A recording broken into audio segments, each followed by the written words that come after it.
You can tell a lot about a man by what he calls home. For most, it's just walls and comfort, a shelter from noise. But for others, home is control. And when someone tries to take that from you, they aren't just moving furniture, they're rearranging your soul. That morning, when he shouted it, "Get out of my house," his words carried the arrogance of a man who believed ownership was measured in volume. But I didn't answer. I didn't shout back. I just stared at the veins pulsing in his neck and wondered when he started believing the lie, that the louder you speak, the truer you sound. It's strange how betrayal doesn't come from strangers. It comes from the ones who once used your name with love, the ones you fed, housed, raised, who one day start speaking like landlords of your life. He didn't know it, but that sentence, those 5 words, signed his eviction notice from my mercy. That night I sat alone at the kitchen table. The house was silent except for the hum of the refrigerator and the old clock that ticked like a countdown. I looked at the family photos on the wall, the ones he hadn't bothered to take down yet, my daughter's wedding, my late wife's smile, all frozen in time, all witnesses to the slow corrosion of love into debt.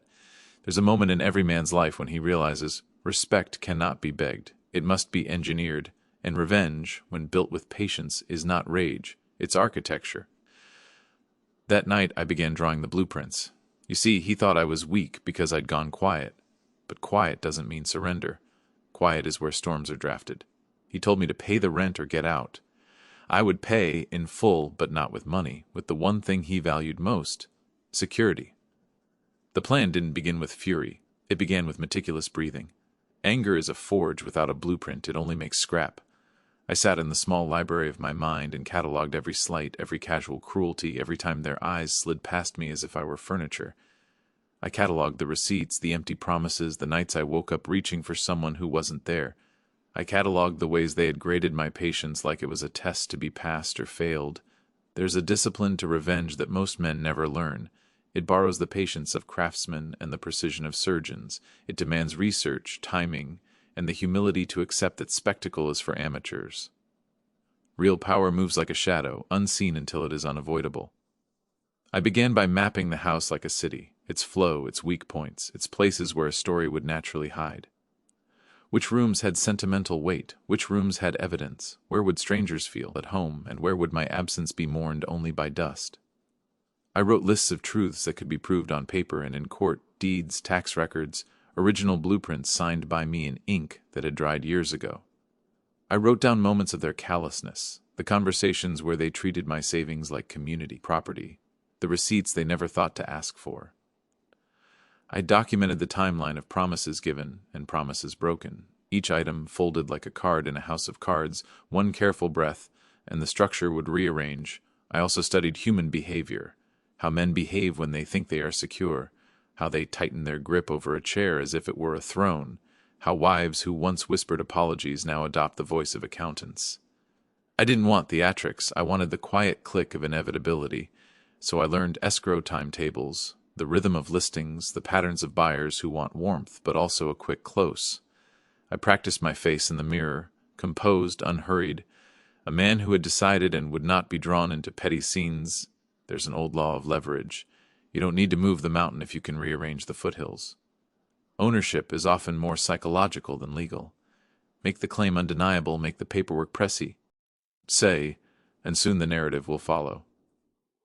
I began placing small anchors in place, a call to a lawyer, a quiet conversation at the library, a discreet listing agent who understood the need for discretion.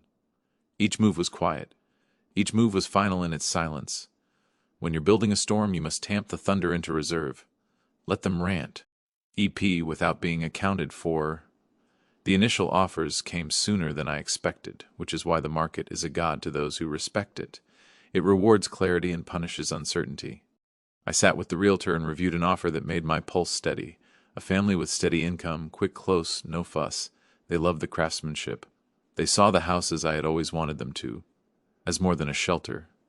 The agents whispered about the rent-back clause being generous but sensible. I signed. After the pen left the page, a quiet settled in me like an oath. No more rehearsals. The machinery was set in motion. The house, which had been the stage for their petty rules, would soon become the backdrop to a truth they could not ignore. You are taught to believe that betrayal is dramatic, a slammed door, raised voices, a spectacle.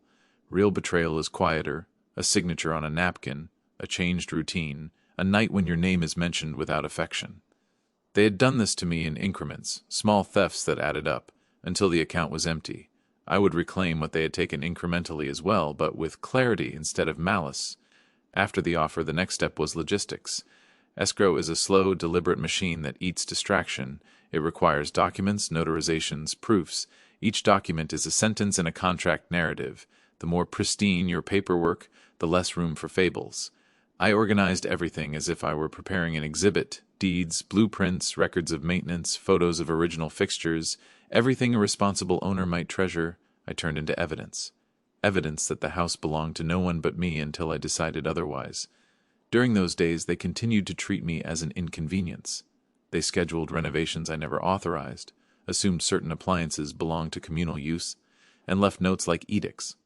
Keep the living room clean, no guests after 8, please tidy up. Each note was a tiny erasure. Each note told me they had already rewritten the narrative in their own minds. I let them. Let them draft the confession of their own entitlement. At the title company, the clerk handled the papers as if they were ordinary. This is how the world salves its deepest wounds, with routine. The more routine you can make the execution of power, the less drama there is to resist. I watched the clerk initial pages as if each stroke were a metronome beat in a song I had learned to dance to. Each initial was a footstep taken toward a future they had not negotiated. There is a kind of cruelty in silence that is different from cruelty in action. When the family asked me what I was doing that weekend, I said I had errands and library visits. It was true and untrue in the same breath.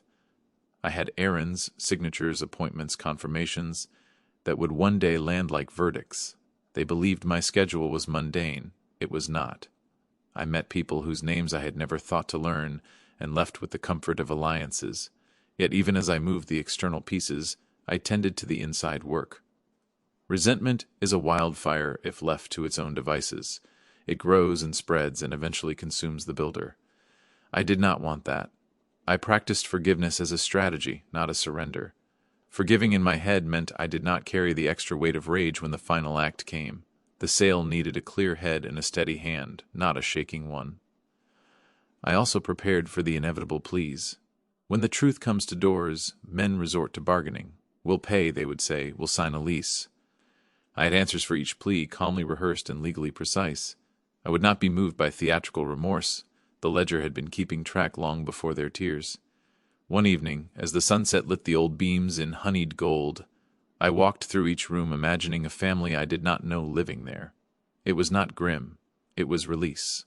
The house exhaled with the possibility of being loved again by people who appreciated what it was, who would not lodge administrative edicts on the mantel. The thought quieted something deep in me. I realized then that this was not merely revenge. It was reclamation. A man can rebuild a life from a clear conscience and a closed ledger. It's a peculiar experience watching people rearrange your life while thinking they're arranging a party. They dusted shelves in a way that spoke of entitlement, shifted pictures to suit their aesthetic, and labeled drawers as if the years of mending had been their labor. When they asked where certain tools were, I thought of all the Sundays I'd spent fixing the world that refused to acknowledge my hands. They asked with a tone of convenience. I answered with measured absence. The countdown accelerated quietly. The realtor coordinated the appraisal, the inspector's calls came, and a family with kind faces and hungry curiosity walked the rooms that had once been the archive of my world. They admired the craftsmanship, the oak beams, the way sunlight collected in the bay window. Seeing others appreciate the life I'd built, without participating in the petty violence of those who had claimed me, warmed me. Appreciation is a rarer currency than money. Crisis often exposes character. In the final days before closing, Stuart and Elma began to hurry. Their affection for routines translated into frantic rearrangements when control felt threatened. They suggested improvements that would add value. They took photos of the floors as if cataloging their future claim. But momentum resists last-minute improvisation. Contracts have teeth. The escrow officer informed me of contingencies and disclosures, each one a procedural minefield that, if navigated properly, would allow the transition to be as seamless as an unremarked funeral. I spent hours on calls, verifying everything. Each confirmation was a small victory. It is a strange delight, clinical almost, to watch a plan execute precisely, not because I reveled in their discomfort, but because I admired the integrity of the process. There is a beauty to truth landing as fact. The night before closing, I walked alone through the garden and remembered the women who had once brought casseroles, the children who had chased sunlight across the lawn, my late wife humming as she trimmed roses. Memory and strategy can be companions. One feeds the heart, the other the hand. I fed both that evening. I watered the plants and also checked the final checklists, keys, disclosures, signed papers. Sleep was a shallow guess that night. I found myself dreaming of a ledger where each slight was tallied and balanced. I woke with the conviction that the final act would not be performative. It would be a quiet, immovable fact. The morning arrived with a deceptive blue calm. I dressed in clothes that suggested normalcy, a man who does not expect drama. I liked the contrast. It kept my bearing. For theatrics, the world already supplies enough. Precision demands calm. When the courier knocked with the final signature pages, I felt a curious steadiness. I signed with no flourish. Signatures are agreements. They are not gladiatorial displays, they are the currency of civil life. With each stroke of the pen, the house moved closer to its new custodians. The paper adjusted the world. They would have needed time to react, to file papers, to seek counsel, to find maneuvers. Time is an ally to those who plan. It separates impulse from action, and that separation is a fine scalpel. That morning, I had the scalpel. I did not make a spectacle. I made a statement that could be read in the ledger and nowhere else. The contract closed with the sterile politeness of bureaucracy. There is a dignity in the rhythm of officialdom that leaves little room for melodrama. The notary affixed stamps, the escrow officer calculated figures, and signatures sealed the transfer. I left the office with an envelope heavy with finality and a strange sensation. It felt like stepping out of an old suit that no longer fit. It was a small private relief. There is a particular kind of courage that doesn't roar. It signs. I returned home with the pretense of normality intact. I watered the plants in the front, straightened the cushion on my chair, made tea with the ritualistic steadiness of a man who restores order in detail. They came into the kitchen with the casualness of those who believe the world will bend to their convenience. They asked where I'd been. I said errands. They nodded and went about their business, unaware of the tectonic shift that had already passed beneath them. The rent-back clause meant I had 30 to 60 days before real possession changed hands. It was a cruel kindness designed to cushion both buyer and seller, but it also afforded me the theater of the final days in a house I had built from the bones of my ambition. I moved through the rooms intentionally, touching corners with the reverence of someone cataloging inheritance. There was no gloating in my gestures, only a steady appreciation and a gentle distancing. They began to sense the atmosphere without knowing its source. Small comments slipped out. "He seems different," Elma would say to Stuart, as if the world had changed its wallpaper and they were the last to notice. Human beings are excellent at rationalizing when they feel exposed. They redoubled their domesticity as if busyness could anchor legitimacy. They held meetings about paint colors and laundry schedules, inventing reasons to hold the house as theirs in spirit if not on paper. Once, I caught Stuart lingering in the study, looking at a blueprint I had left open. His eyes traced lines I'd drawn decades ago. There was admiration there, an almost embarrassed appreciation that he hadn't felt when he first moved in. "You did a lot," he said awkwardly, struggling between envy and respect. I didn't answer. I only let the silence expand until he filled it with something practical. "Maybe we should consider more improvements," he suggested. His pitch was mercenary and his tone implied entitlement. I thought of all the nights I had labored alone and chose a short statement. The house has always needed maintenance. It was neutral, true, and devoid of apology. In the evenings the house hummed, with the ordinary music of living, a sitcom on TV, the clatter of someone finishing dishes, the sound of a shower running like a private rain. But intimacy is fragile when confidence disappears. There was a tension in their laughter, a thinness that betrays insecurity. They sensed, even if indistinctly, that the day's ledger had shifted. Outside the window, a new family inspected the garden, pausing to admire stonework and the arching maple. They took photos and whispered about imagined breakfasts. Their excitement was honest. It stirred something warm in me that was not revenge, but the pleasure of seeing beauty appreciated. The house was not a trophy to be hoarded. It was a space to be stewarded. Perhaps that is the final cruelty, taking away a thing so someone else can finally treat it as sacred. I lived those last days with an economy of words and an abundance of clarity. The world inside the house felt altered already. My presence had the weight of someone who knew the beginning of an ending and therefore could move with unhurried dignity through its arc. Predictability breeds entitlement. They thrived on schedules, on the small certainties of morning coffee and bedtime rituals. It makes people lazy, it makes them blind.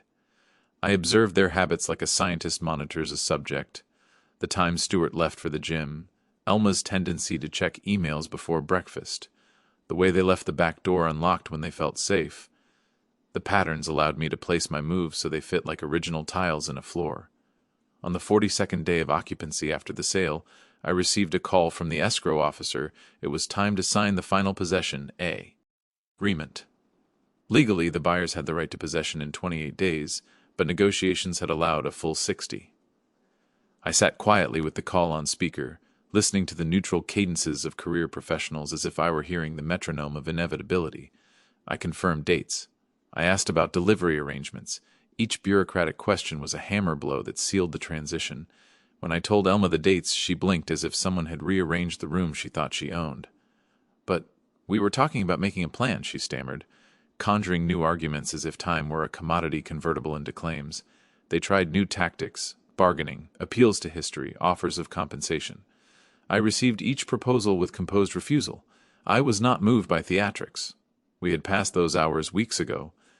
There is something to be said about a man's calm face when his hand signs the death certificate for the life others thought they owned. I kept mine neutral because I wanted them to see their options without feeling guided by malice. A controlled expression is sometimes kinder than a dramatic reveal. It allows the other person to meet the reality without spectacle and to assume responsibility for whatever choices they make next.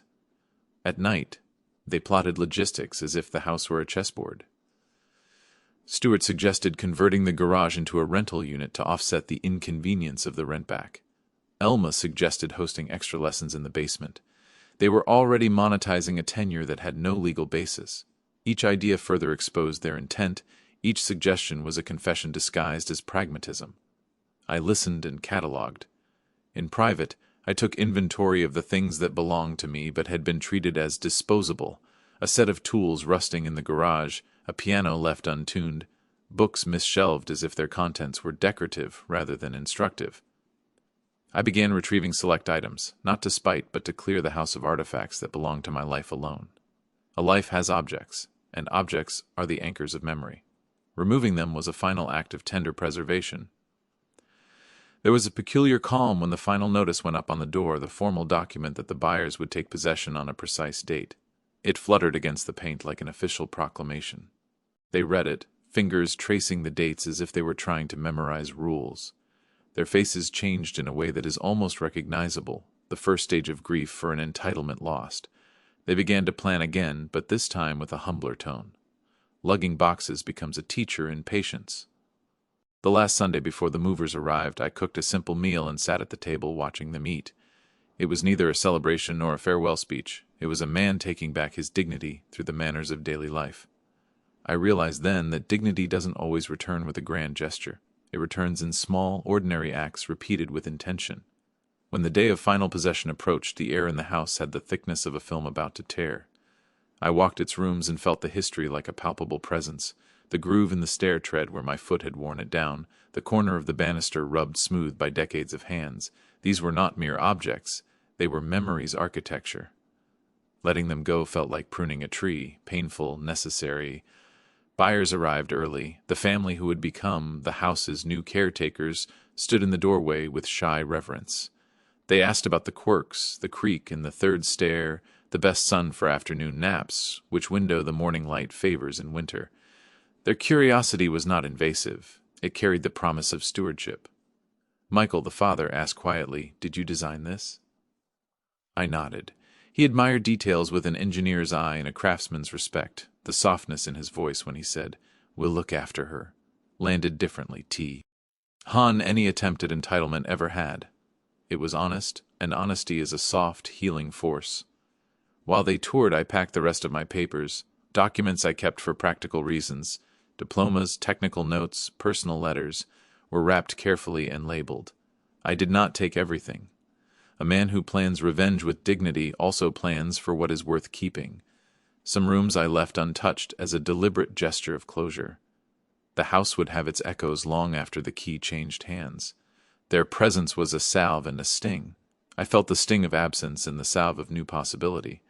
It's a strange grief, the kind not mourned in public but felt like the small bruises that linger after a fall. I allowed myself that grief briefly and then put it down like a tool finished with. They asked if I wanted to stay for tea, and I accepted. We sat in the room that had seen the most life, and we spoke quietly about gardens and Sunday routines. Michael listened to my small anecdotes, and his children asked questions that were unguarded and candid. Their candidness was like sunlight through glass. It illuminated corners that had long been in shadow. When it was time for their earnest money to be transferred, I received a text confirmation. The machine had performed as it was designed. The page had turned. There was a ceremony in that digital notice that felt less like an ending and more like a seal. I placed my hand over the folded paper that documented the transfer and closed my fingers. It was a small ritual. Later that evening, when the house was quiet once more, I walked through the rooms with the soft shoes of someone who knows his footsteps will be remembered. I left one small thing behind intentionally, a carpenter's pencil tucked under the shelf in the study. It was a private amnesty for whoever would find it, a small grace for the next steward. It was a way of passing on not only the space but a trace of care. Power, I'd learned, is both the ability to act and the restraint to leave kindness intact. The sale was not only a settlement of accounts, it was an opportunity to hand the house to someone who might love it differently, perhaps more tenderly. In the quiet after the day I felt lighter, not because I had won against petty tyrants, but because a long-standing unfairness had been corrected in the calm machinery of law and memory. They reacted as all people do when confronted with immutable facts, with a flurry of bargaining, and then with a kind of hollow dignity. "We can't just leave," Elma said, folding her hands as if to keep them warm. "This has been our home for years." It was true in the softer sense of daily routine, but not in the ledger of ownership. The distinction mattered. She asked for time. She asked for flexibility. She offered compensation. In each case, I listened and offered the same answer. Neutral and unwavering, legal timelines must be honored. It is instructive to watch people invent narratives to justify their comfort. They spoke of improvement investments, as though sweat equity breeds legal title. They recalled late nights painting rooms replacing fixtures, as if effort retroactively creates ownership. There is a raw human need to turn actions into entitlement. I did not blame them. I had seen men do the same in other arenas of life. The right response is not to shame, but to enforce clarity. Papers are not sentimental. They are precise. They are the language of rights. I offered quietly practical help, a list of short-term rentals, contacts for moving services, a recommendation for storage units. It surprised them, but it felt right. Cruelty is common. Compassion is not. Revenge is not always about breaking people. Sometimes it is about forcing them to reckon with their choices while preserving a shred of dignity they can rebuild from. They accepted the help with the awkwardness of those who recognize a favor given in the wake of a wound. The days of packing were predictably mate in their little cruelties. A favorite coffee mug disappeared from the cabinet and later turned up in a box of items labeled for donation. A set of curtains went missing, only to be discovered folded into a laundry pile with a note explaining they needed alteration.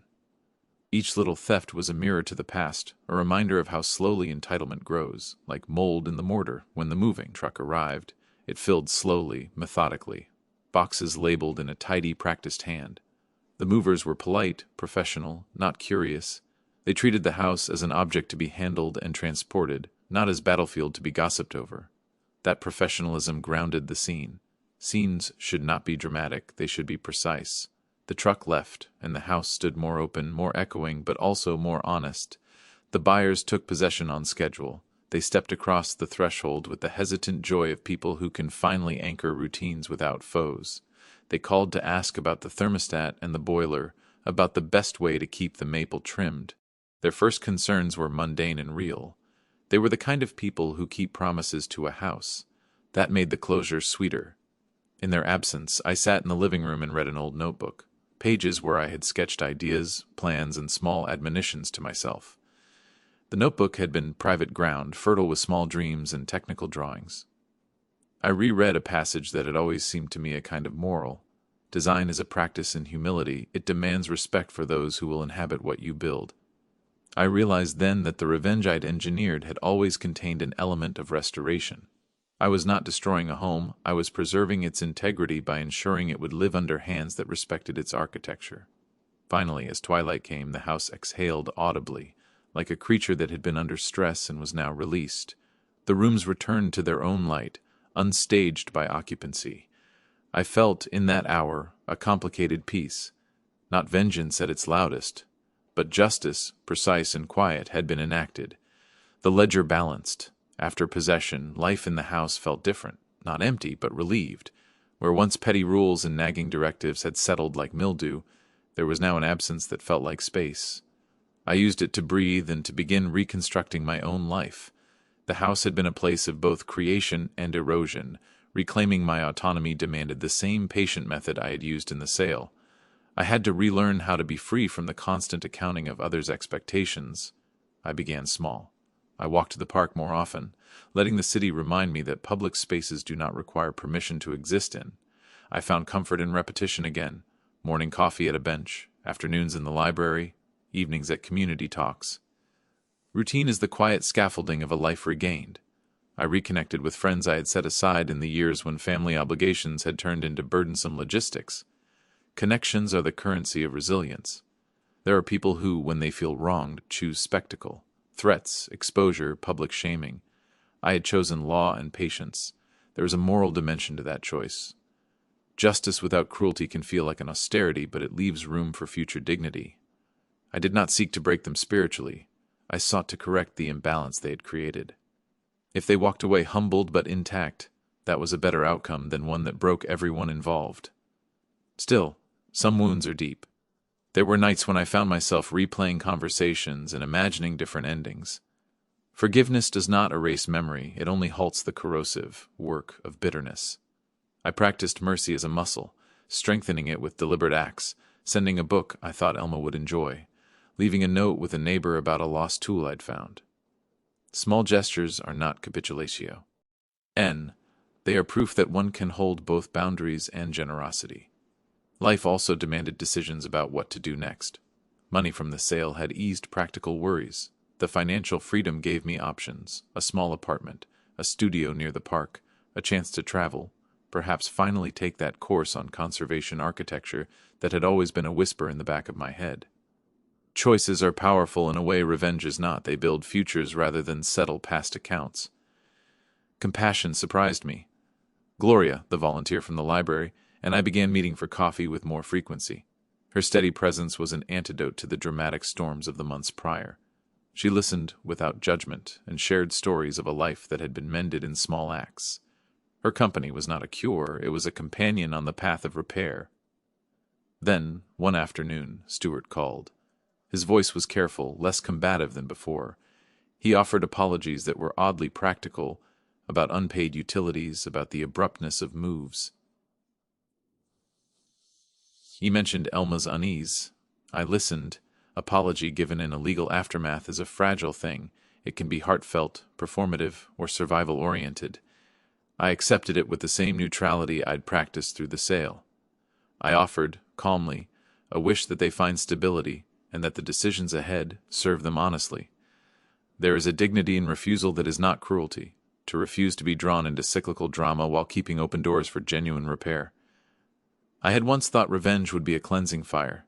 It was, but it also taught me that building a life afterward is the true work. The house had been a battleground. Now I was learning to build in places that chose to stay.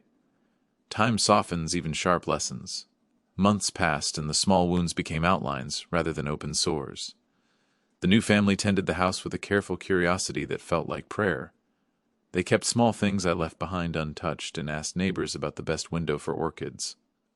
I saw them sometimes in the morning walking their dog, and the sight did not sting so much as reassure me that things could begin anew for others as well. But human nature is complicated.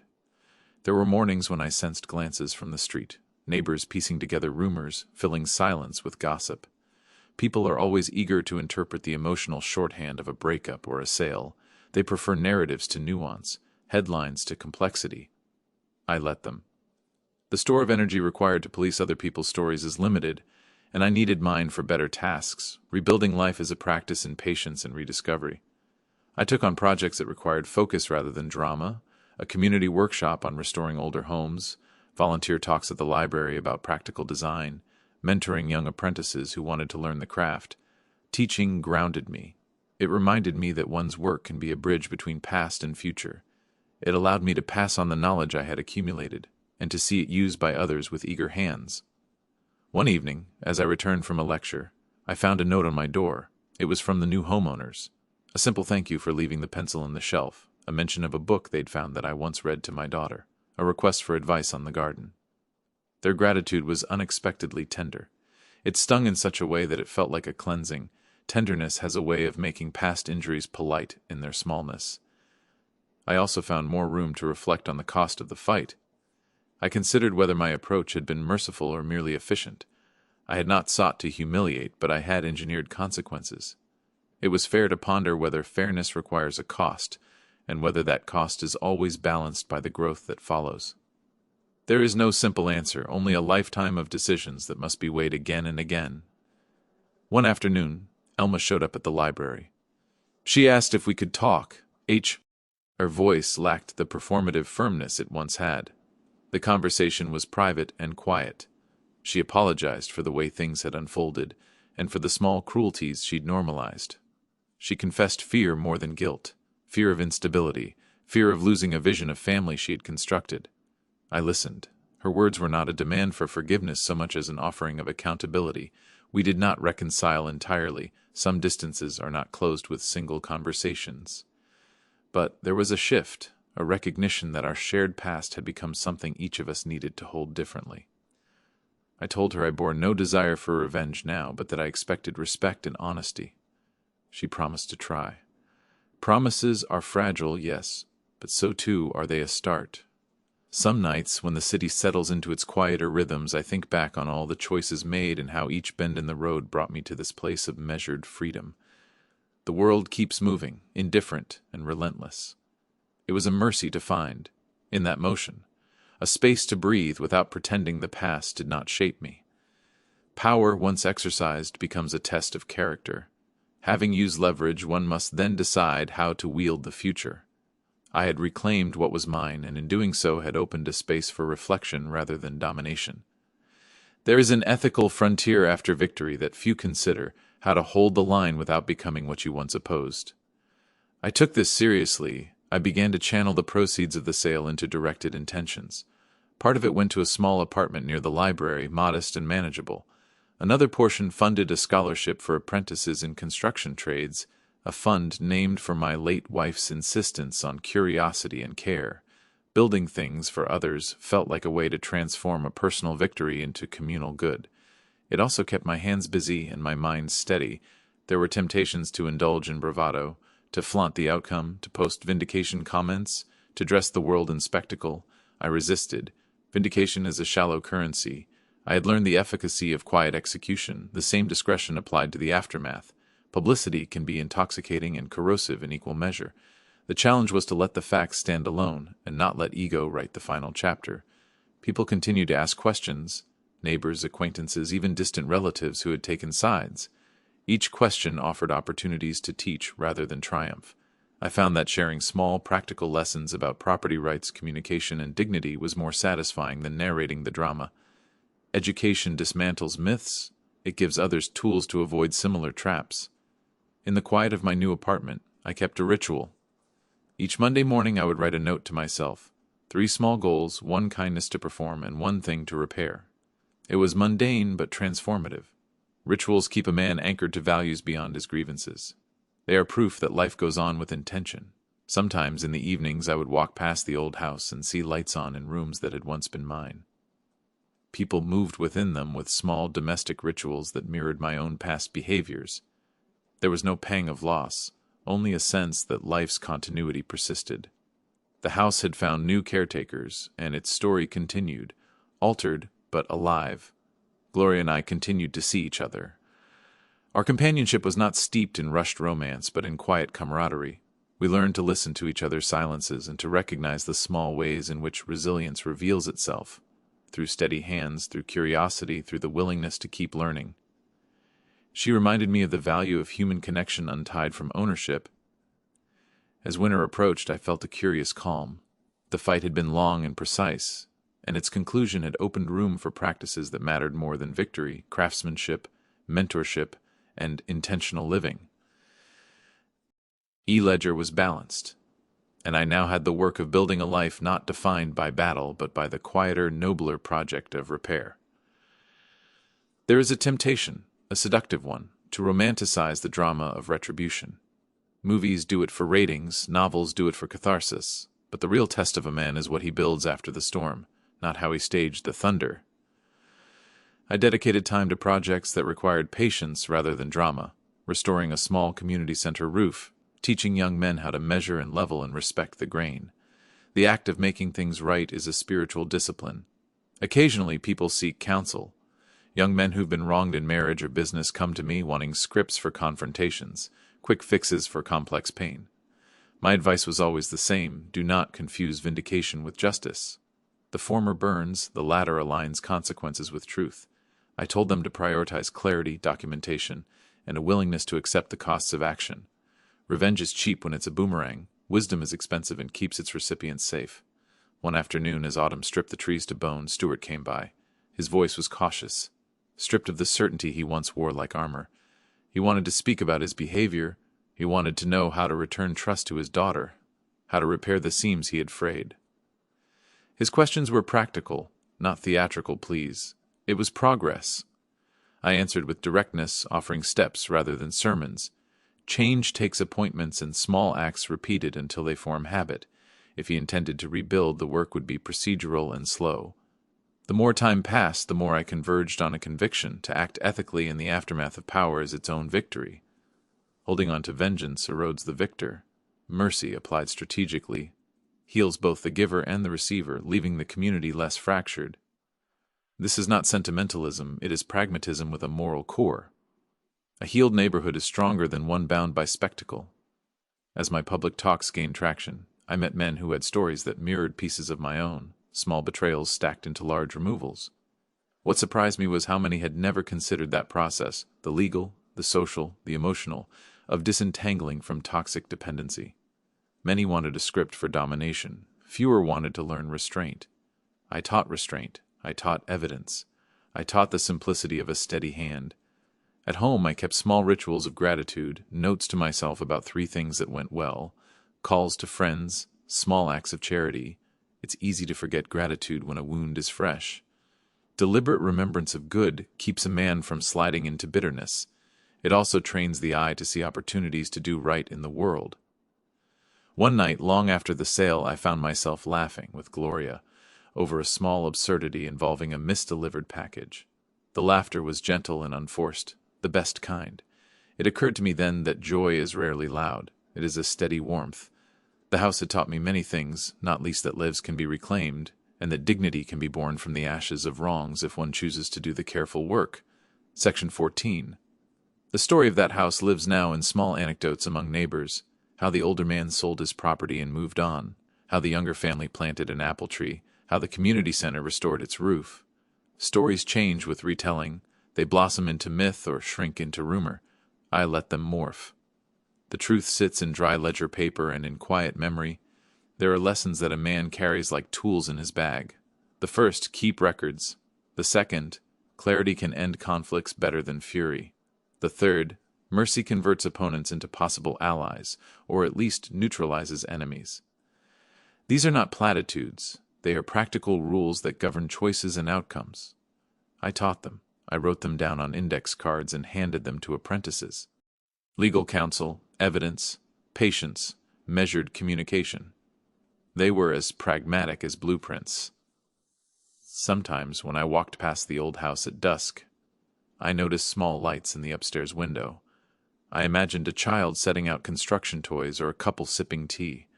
The coexistence of my past and their present no longer vexed me. There is a distinct peace in being the origin of something that continues without you. To be the builder rather than the owner of every future narrative is a subtle, maturer form of relinquishment. My daughter reached out months later, hesitant. She had questions about family dynamics and what had caused the rift. She spoke of regret and wonder, of old photographs and new routines. Conversation with a child grown is always tender because it requires balancing affection with honesty. I chose clarity. We spoke of boundaries, of respect, of the transactions that had hollowed our closeness. It was not a reconciliation turned into immediate embrace, but it was a start, a careful planting of roots that might, with time and care, yield fruit. Gloria and I planned a small trip to a coastal town where the sky meets sea in a way that slows time. The horizon has a lesson. It reminds you that the present is neither the whole of past nor the entirety of future. Standing there, watching the surf, I felt a calm like a restored foundation. One mistake had been costly, one victory had been precise. Life's work, I realized, is to apply lessons learned so one errs less and builds more. The years taught me that power without purpose is empty. The house had been both an instrument of shelter and a test of character. Its sale was a rebalancing that hinted at deeper renewals. Men are not simply the sum of their grievances, they are also the sum of the work they do afterward. I resolved to keep working, and so I did, teaching, restoring, mentoring, and living with the quiet conviction that justice is best administered with competence and compassion. The story that had once felt like a wound became, in time, a chapter in a longer book, one with lessons that could be passed on, and a life to be lived after the ledger closed. On the last night that felt truly transitional, I sat alone and allowed the past to speak in full. The ledger was closed, relationships marked with new boundaries, and projects in motion that would occupy the mind and hands for years. The temptation to gloat had long since evaporated. Satisfaction now lived in quieter forms, the steady hum of work, the warmth of friendships, the simple pleasure of a well-made cup of tea. If there is a final truth this story holds, it is that power reclaimed is a tool, not an identity. You can choose to use it in ways that build.